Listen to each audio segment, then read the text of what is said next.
ನನ್ನ ಕಾಂಗ್ರೆಸ್ ಅವ್ರು ಏನಾನ ನೇಮಿಸಿದ್ರೆ ಅವ್ರು ಹೇಳ್ದಂಗೆ ರಾಜೀನಾಮೆ ಕೊಡ್ಬೋದು. ನನ್ನ ನೇಮಿಸಿರೋದು BJP, ಭಾರತೀಯ ಜನತಾ ಪಾರ್ಟಿ. ಈ ದೇಶದಲ್ಲಿ ಆಲ್ಮೋಸ್ಟ್ ಆಲ್ ಎಲ್ಲ ರಾಜ್ಯಗಳಲ್ಲೂ ಇರುವಂಥ ಪಾರ್ಟಿ. ಪ್ರಧಾನಮಂತ್ರಿಯಿಂದ ಗೃಹ ಸಚಿವರಿಂದ ಹಿಡಿದು ಎಲ್ಲ ಇರುವಂಥದ್ದು BJP. ಇವರೆಲ್ಲ ಎರಡು ಕಾಸಿಗೆ ಅದೇ ಕಾಸು ಅಂತಾರಲ್ಲ, ಹಂಗೆ 2 ಕಾಸಿನ 2 ಸ್ಟೇಟಲ್ಲಿ ಇದ್ದಾರೆ ಅಷ್ಟೇ. ಅದು ಯಾವಾಗ ಓದ್ತೋ ಗೊತ್ತಿಲ್ಲ. ಬೀಳಮರ, ನುಗ್ಗೆ ಮರ ಇದ್ದಂಗೆ ಅದನ್ನು ಕೂಡ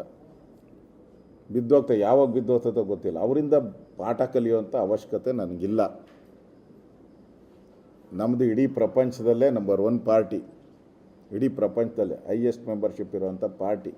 ದೇಶವನ್ನು ಕಳೆದ 11 ವರ್ಷದಿಂದ ಕಂಟಿನ್ಯೂಸ್ ಆಗಿ ರೂಲ್ ಮಾಡ್ತಾ ಇರೋವಂಥ ಪಾರ್ಟಿ ನಮ್ಮದು. ಇನ್ಯಾವುದೋ ಸಾಯೋ ಸ್ಟೇಜಲ್ಲಿ, ಕೋಮಾ ಸ್ಟೇಜಲ್ಲಿರುವಂಥ ಕಾಂಗ್ರೆಸ್ ಅವರಿಂದ ಬುದ್ಧಿವಾದ ಕಲಿಯುವಂಥ ಅವಶ್ಯಕತೆ ಅಶೋಕನಿಗಿಲ್ಲ.